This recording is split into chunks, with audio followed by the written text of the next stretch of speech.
Hello, good afternoon, students. This is second session of a business law. Today's second lecture of a business law.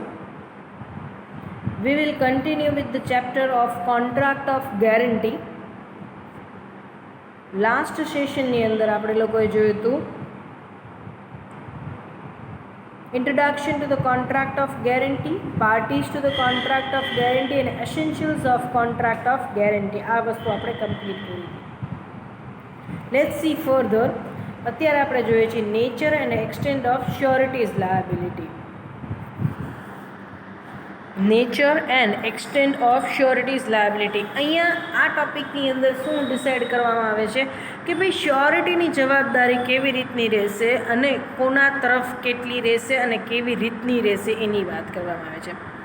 એમાં first છે it is co extensive.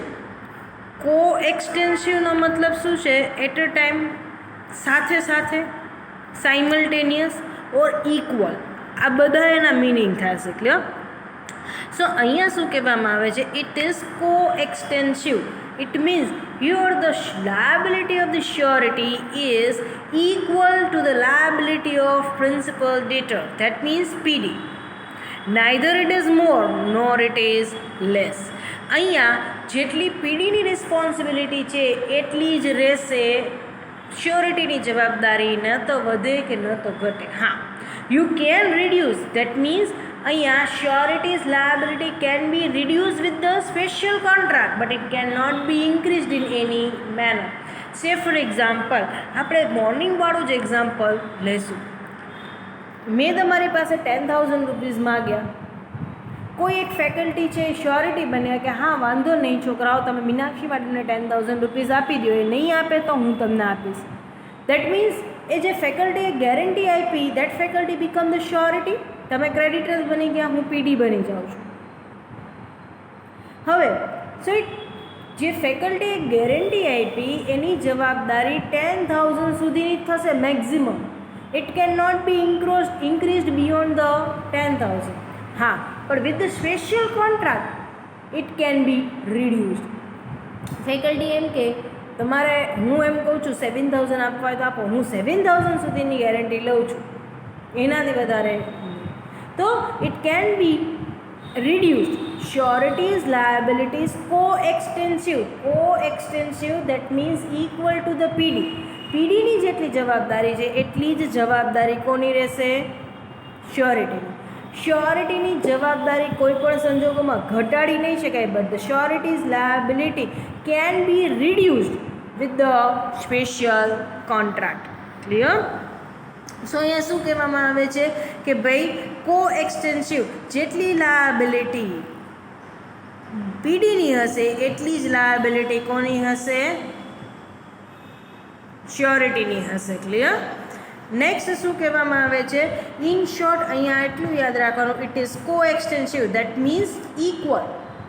પીડીની જેટલી જવાબદારી એટલી જ શ્યોરિટીની જવાબદારી આવશે. Clear? Limitation of શ્યોરિટીઝ liability. Limitations એટલે કે લિમિટ કરી દેવું શ્યોરિટીઝની લાયબિલિટી. તો શું કહે છે? Liability of the surety can be reduced with the special contract but in any circumstances it can not be increased than PD. So અહીંયા શું કહેવામાં આવે છે? Limitation of શ્યોરિટીઝ liability. Sureties responsibility કેટલી હશે? એની લિમિટ શું? તે કહે કે જેટલું પીડીએ ડેટ ઇન્કર કરી છે, ડ્યુઝ લીધેલા છે, એટલી શ્યોરિટીની લાયબિલિટી. મેં તમારી પાસે 10,000 લીધેલા છે તો એની જવાબદારી 10,000ની છે. હા, ઘટાડી શકાય છે પણ 10,000થી વધારી શકાતી નથી. Clear? So liability under the continuing guarantee. આ વસ્તુ અત્યારે આપણે પેન્ડિંગ રાખીએ છીએ. નેક્સ્ટ ટોપિક આપણો છે કાઇન્ડ્સ ઓફ ગેરંટી. એની અંદર કન્ટિન્યુઇંગ ગેરંટી છે, કન્ટિન્યુઅસ ગેરંટી, એ આપણે ત્યારે જોશું. Clear? Sureties liability arises immediately on the default of PD. પણ પહેલી પ્રાઇમરી રિસ્પોન્સિબિલિટી કોની આવશે? PD. First of all, creditors required to claim the amount from the PD. Debtors પાસેથી ક્રેડિટરે અમાઉન્ટ ક્લેમ કરવાની છે. If there is a default on a part of a PD then surety required to make a payment. પહેલાં તમારે મને પૈસા આપ્યા છે, કોની પાસે માગશો? મારી પાસે. પણ if I am fail to make a payment to you, તો તમે હવે કોની પાસે પૈસા માગશો? ફેકલ્ટી પાસે પૈસા માગશો. So surety's liability arises immediately on the default of PD. If once the debtor fails to make a repayment to the creditor, then only the surety's liability take place. તો જ શ્યોરિટીની લાયબિલિટી ઇમિડિયેટલી આવશે, otherwise નહીં. Surety's liability where the original contract between the creditor and PD is void or voidable. તમે મને 10,000 rupees આપ્યા છે, મેં તમારી પાસેથી 10,000 લીધા છે. We share the relationship of creditor and PD, બરાબર. પણ આપણા બે વચ્ચેનો જ કોન્ટ્રાક્ટ કેન્સલ થઈ જાય છે, વોઇડ થઈ જાય છે, તો નેચરલી શ્યોરિટીની હવે કોઈ જવાબદારી રહેતી નથી. If the contract between the creditor અને PD become a void or invalid, then surety is no more responsible for performance. તો surety performance માટે હવે જવાબદાર નથી, તો surety સાથેનો કોન્ટ્રાક્ટ ઓટોમેટિકલી વોઇડ થઈ જાય છે. ક્લિયર? સો ફરી એકવાર આપણે જોઈએ છીએ nature and extent of શ્યોરિટીઝ liability. First, it is co extensive, equal. જેટલી પીડીની રિસ્પોન્સિબિલિટી છે એટલી જ કોની રહેશે જવાબદારી? શ્યોરિટીની રહેશે. Equal responsibility. Clear? Next, limitation of શ્યોરિટીઝ liability. શ્યોરિટીઝની કેટલી લાયબિલિટી લિમિટ છે? તે કે ભાઈ ઇક્વલ ટુ ધ પીડી. ડેટરની જેટલી ડેટ છે, ડ્યુઝ છે, એટલી જ જવાબદારી કોની થશે? પીડીની થશે. Responsibility or the liability of PD can be reduced with the special contract, but it cannot increased. મારી જવાબદારી 10,000ની છે તમને દેવા માટે, તો જે ફેકલ્ટી શ્યોરિટી બન્યા છે એની 10,000 જ હશે. It can not increase but it can be reduce with the special contract. Clear? Liability under the continuing guarantee આપણે બાકી રાખ્યું છે. Sureties liability arises immediately on the default of PD. અહીંયા શું કહેવામાં આવે છે? Sureties liability secondary. ક્રેડિટર છે, સપોઝ તમે છો તો તમે પહેલાં મારી પાસે પૈસા માગશો કે મેડમ પૈસા આપો. જો હું નહીં આપું તો જે ફેકલ્ટી શ્યોરિટી બની છે તમે એની પાસે પછી જશો. ક્લિયર? સો અહીંયા શું કહેવામાં આવે છે? Sureties liability secondary. First of all, creditors required to claim the amount from the PD. If the PD fails to make a payment immediately, creditor can claim the amount from the surety. જેવું પીડી, suppose હું તમે મારી પાસે પહેલાં 10,000 માગો છો, હું નહીં આપું તો તમે તરત જ શ્યોરિટી પાસે જશો, પણ પહેલાં શ્યોરિટી પાસે માગવા જશો નહીં. Surety's liability where the original contract between the creditor and a PD is void or voidable. જો ઓરિજિનલ કોન્ટ્રાક્ટ છે પીડી અને ક્રેડિટર વચ્ચેનો એ જ વોઇડ છે તો શ્યોરિટીની કોઈ જવાબદારી રહેતી નથી. Automatically contract get discharge, automatically contract cancel થઈ જશે. Surety is no more responsible to perform a particular contract. Next છે kinds of guarantee.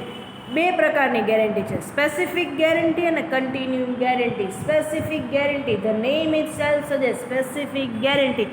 It means the guarantee is given for a single transaction or a specific transactions. Clear?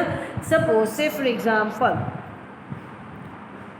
બેંકમાં loan માટે જાઉં છું અને હું એમ કહું છું મારે પર્સનલ લોન લેવી છે, તમે એકવાર મારા ગેરેન્ટર બનો. તો આ શું થશે? Specific guarantee. Guarantee is given for a specific transaction or for a single transactions. પણ મારે બિઝનેસ ચાલુ જ છે અને બિઝનેસમાં હું ક્રેડિટ ઉપર જ મારો બિઝનેસ કરું છું, ક્રેડિટ ઉપર જ ગુડ્સ લઉં છું, અને એક વ્યક્તિ કાયમ મારા હરેક ટ્રાન્ઝેક્શન જેટલી વાર માલ લઉં એટલી વાર ગેરેન્ટર બને, તો એ કઈ થઈ જશે? Continuing guarantee. કન્ટિન્યુઇંગ ગેરંટીની અંદર, કન્ટિન્યુઅસ ગેરંટીની અંદર શું હશે? A surety is required to perform the role of a guarantor for the number of transactions until the party revokes its guarantee. Continuous guarantee એટલે કે નંબર ઓફ ટ્રાન્ઝેક્શન્સ માટે હશે. જ્યાં સુધી શ્યોરિટી મને નહીં કહે કે હું શ્યોરિટીને નહીં કહું કે બસ હવે માલ મારા ક્રેડિટ ઉપર નથી લેવો, કાં તો હવે હું ક્રેડિટ ઉપર લઉં તો તમે મારા ગેરેન્ટર નહીં, કાં તો તમે એમ કહો છો ગેરેન્ટર એમ કહે છે કે હવે તમારે માલ ક્રેડિટ ઉપર લેવો હોય તો તમને માર્કેટમાંથી મળે તો લેજો, પણ હું તમારો ગેરેન્ટર બનીશ. ક્લિયર? સો યાદ રાખવાનું, specific guarantee, the guarantee is given for a specific transaction, single transaction. કોઈ એક ટ્રાન્ઝેક્શન કે કોઈ સ્પેસિફિક ટ્રાન્ઝેક્શન્સ માટે જો શ્યોરિટી ગેરંટી આપે છે તો એને કહેવામાં આવે છે સ્પેસિફિક ગેરંટી. સેકન્ડ છે કન્ટિન્યુઅસ ગેરંટી. એનો મતલબ શું થશે કે ભાઈ અહીંયા ગેરંટી આપવામાં આવે છે it's on a continuous basis for number of transactions. જેટલા પણ ટ્રાન્ઝેક્શન થાય જ્યાં સુધી ગેરંટી શ્યોરિટી પાછી ન લે કાં તો પીડી કેન્સલ ન કરે શ્યોરિટીને ત્યાં સુધી ચાલુ રહેશે. That means guarantee is given for number of transactions until the revocation of guarantee has been done. Clear? Next છે rights of surety. Rights of surety એની અંદર 3 આપેલા છે.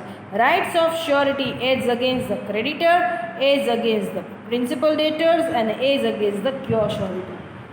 શ્યોરિટીનો રાઇટ શું છે તો એ કે ભાઈ ક્રેડિટર સામે શું છે, પીડીની સામે એના રાઇટ શું છે અને કો શ્યોરિટી માટેના એના રાઇટ શું છે. એમાં ફર્સ્ટ આજે આપણે લઈએ છીએ right against the creditor.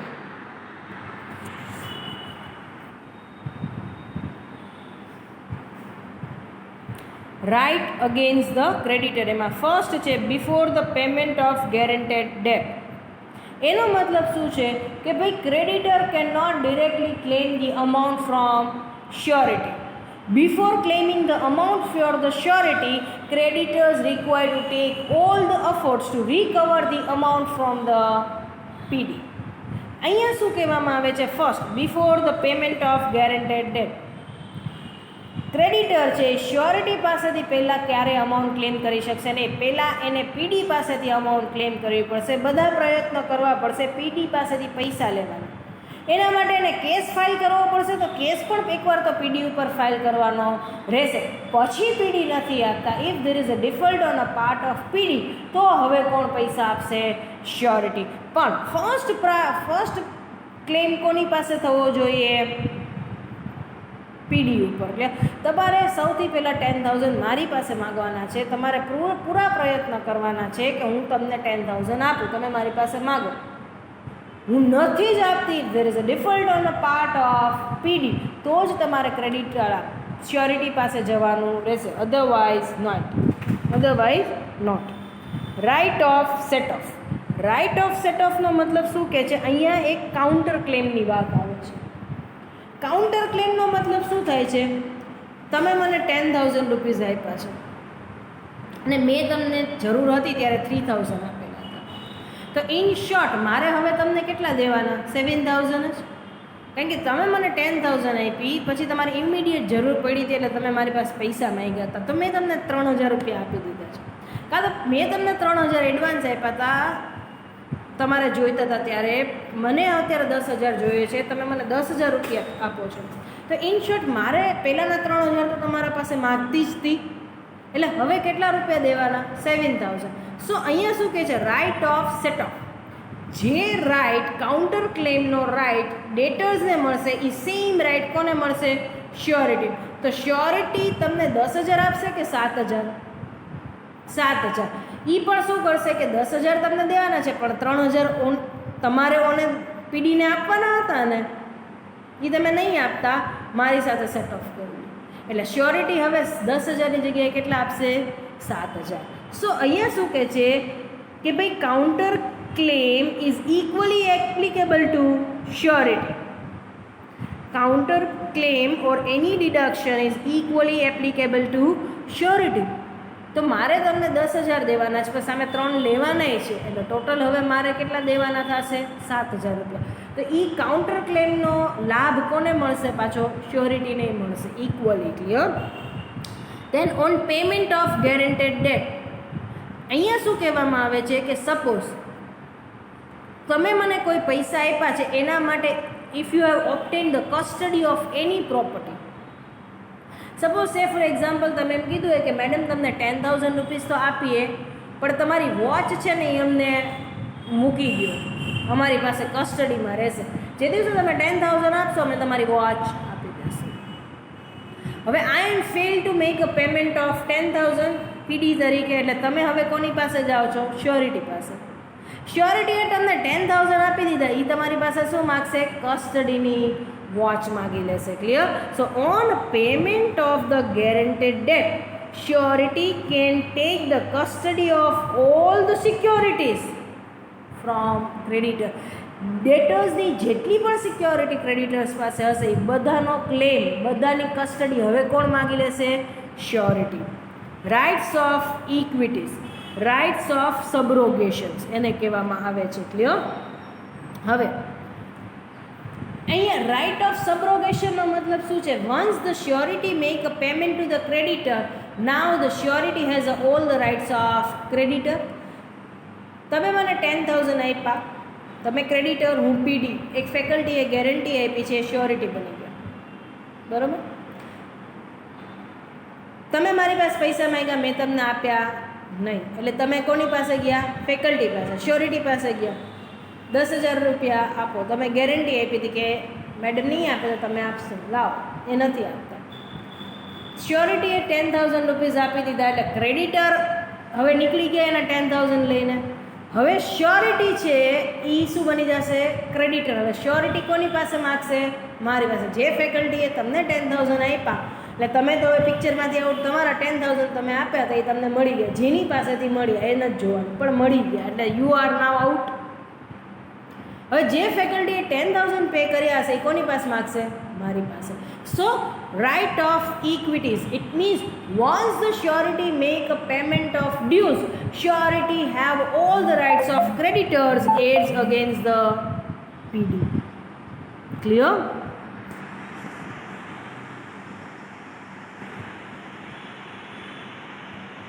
Now right of surety against the PD. Principal debtors માટેના એના કયા કયા રાઇટ છે?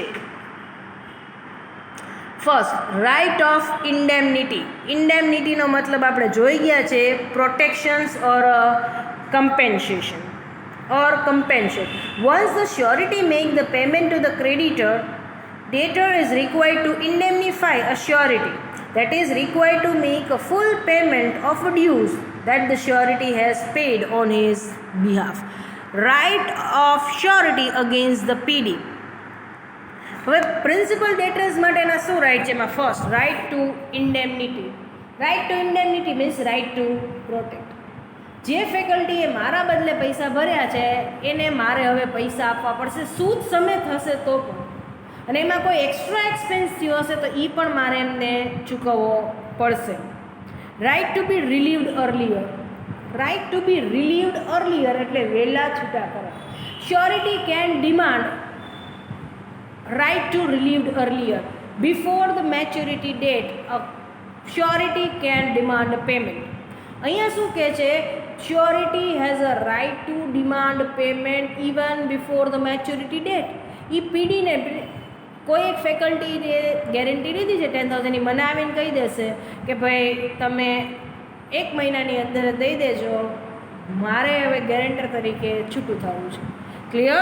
So right to be relieved earlier than the decided period. Decided period કરતાં પણ શ્યોરિટી પીડીને કમ્પેલ કરશે કે તમે વહેલું પેમેન્ટ કરી દો. Clear? Right of surety against the co-surety. Co-surety it means કે when you have a more than one surety. એક કરતાં વધારે શ્યોરિટી છે. તો અહીંયા સે ફોર એક્ઝામ્પલ તમે મને 10,000 રૂપીઝ આપ્યા, તો એમાં 5,000 છે એ એક મેડમે ગેરંટી લીધી અને 5,000ની બીજા મેડમે ગેરંટી લીધી. તો આ બે જે વ્યક્તિએ ગેરંટી લીધી છે એ લોકો પાછા અંદરો અંદર શું કહેવાશે? કો-શ્યોરિટી. ક્લિયર? હવે rights of surety against the co-surety. એમાં first, right to claim contribute, right to contribute equally.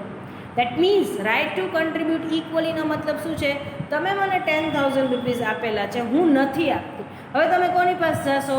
Surety પાસે. તો તમે કોઈ એક શ્યોરિટીને પકડશો નહીં, બે શ્યોરિટીને કહેશો અને બંને શ્યોરિટીએ 50-50% શેર કરીને તમને આપવા પડશે. કોઈ એક શ્યોરિટી એમ નહીં કે હું અત્યારે નહીં આપું, તું 10,000 આપી દે, હું પછી આપી દઈશ, કાં તું વધારે આપી દે, હું ઓછા આપી દઈશ. ના, રાઇટ ટુ કન્ટ્રીબ્યુટ ઇક્વલી. બંને 5,000 રૂપીઝ આપવા પડશે. Second, liabilities of co-sureties bound in a different sum. સે ફોર એક્ઝામ્પલ, તમે તો મને 10,000 રૂપીઝ આપ્યા, સામે બે ફેકલ્ટી co-surety બન્યા છે. એક ફેકલ્ટીએ કીધું હું 2,000ની ગેરંટી લઉં છું, બીજાએ કીધું કે હું 8,000ની ગેરંટી લઉં છું. તમે મારી પાસે 10,000 રૂપિયા માગ્યા, તો મેં તમને 6,000 રૂપિયા આપ્યા, 4,000 આપ્યા. તો 4,000 રૂપિયા જે બાકી છે, જે હું તમને આપતી જ નથી, તમે કોની પાસે માગવા જશો? co-surety પાસે. તો co-surety બે કેટલા આપશે? 2,000 રૂપિયા. પણ એવું બને કે મેં 5,000 આપ્યા અને 5,000 બાકી રાખ્યા, તો એક શ્યોરિટીએ જવાબદારી 2,000ની લીધી છે, બીજા શ્યોરિટીએ 8,000ની જવાબદારી લીધી છે. હવે 5,000 બાકી છે, તો પહેલાં શ્યોરિટીની જવાબદારી 2,000ની છે, એટલે બે પહેલાં 2,000 રૂપિયા કાઢશે, હજી 1,000 રૂપિયા દેવાનો છે. તો ઓલા શ્યોરિટીની જવાબદારી તો પતી ગઈ, 2,000 સુધીની જેને ગેરંટી લીધી હતી. પછી જેની વધારાની ગેરંટી છે એનો ટર્ન આવશે. એટલે પહેલાં તો બે ઇક્વલી જ કન્ટ્રીબ્યુટ કરશે અને પછી જેને વધારે ગેરંટી લીધી છે એ વધારે કન્ટ્રીબ્યુટ કરશે. ક્લિયર? સો અહીંયા આપણે કમ્પ્લીટ કર્યું right of શ્યોરિટીઝ.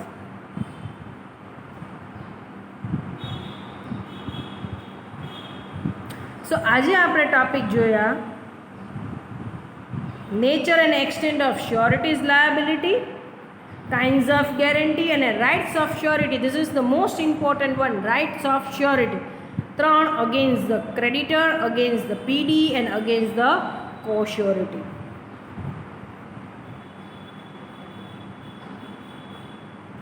Now the difference between the indemnity and guarantee. આખું ચેપ્ટર ભણી ગયા છે એટલે આ વસ્તુ તમને સાવ જ ઇઝીલી આવશે. પાર્ટી, ઇન્ડેમનિટીમાં કેટલી પાર્ટી આપણે ભણી ગયા? 2, ઇન્ડેમનીફાયર અને ઇન્ડેમની હોલ્ડર. ગેરંટીમાં કેટલી પાર્ટી ભણી ગયા? 3, creditor, PD and surety. Liability, ઇન્ડેમનીફાયરની લાયબિલિટી કેવી આવશે? પ્રાઇમરી, કારણ કે બે જ પાર્ટી છે એટલે ઇન્ડેમની લોસ થશે. સપોઝ મેડિક્લેમ લીધો હોય તો એનડીએફસીની પહેલી જવાબદારી કયો, પહેલી છેલ્લી જે કયો એ પહેલી જ જવાબદારી એની કયો. આમાં શું આવશે? પહેલાં કોની પાસે ક્લેમ થશે? પીડી પાસે. એટલે શ્યોરિટીની લાયબિલિટી કેવી થશે? સેકન્ડરી. ક્લિયર? આમાં ઇન્ડેમનીફાયરની લાયબિલિટી પ્રાઇમરી થઈ જશે, શ્યોરિટીની લાયબિલિટી સેકન્ડરી થઈ જશે. ક્લિયર? કોન્ટ્રાક્ટ, આપણે વાત થઈ હતી કેટલી પાર્ટી છે? 2 જ પાર્ટી. કોના વચ્ચે કેટલા કોન્ટ્રાક્ટ એક્ઝિસ્ટન્સમાં આવશે? 1 જ. કોના વચ્ચે? ઇન્ડેમનીફાયર અને ઇન્ડેમની હોલ્ડર વચ્ચે. જ્યારે અહીંયા કેટલી પાર્ટી છે? 3, ક્રેડિટર, પીડી અને શ્યોરિટી. એટલે ટ્રાયપાર્ટ છે. કેટલા કોન્ટ્રાક્ટ એક્ઝિસ્ટન્સમાં આવશે? 3. પહેલો કોન્ટ્રાક્ટ ક્રેડિટર અને પીડી વચ્ચે, બીજો કોન્ટ્રાક્ટ ક્રેડિટર અને શ્યોરિટી વચ્ચે, ત્રીજો કોન્ટ્રાક્ટ પીડી અને શ્યોરિટી વચ્ચે. ક્લિયર? ઓબ્જેક્ટ શું છે? તે કે હેતુ શું છે? પર્પઝ શું છે કોન્ટ્રાક્ટનો? To protect the loss. આપણે જોયું હતું ઇન્ડેમનિટીમાં કઈ પ્રોમિસ આપવામાં આવે છે? To protect the loss. અને અહીંયા કઈ ગેરંટી આપવામાં આવે છે? Guarantees provided to the creditor on the default of PD. જો પીડી પૈસા નહીં આપે તો હું આપીશ પૈસા, એવી એક ગેરંટી આપવામાં આવે છે. Right to sue, case file કરવાની વાત છે. Indemnifier can not sue the third party for the loss, but અહીંયા surety can sue the third party. Done? So hereby we are completing our chapter indemnity and guarantee. Unit number 4નો એક portion આપણો complete થઈ ગયો છે. Contract of ઇન્ડેમનિટી અને contract of guarantee અહીંયા આપણે કમ્પ્લીટ કર્યું છે. ક્લિયર?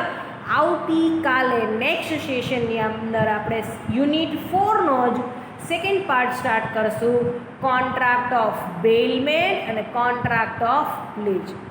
જેમ ઇન્ડેમનિટી અને ગેરંટી કનેક્ટેડ છે એવી જ રીતના બેલમેન્ટ અને પ્લેજની કનેક્ટિવિટી રહેશે. Thank you so much for the stations.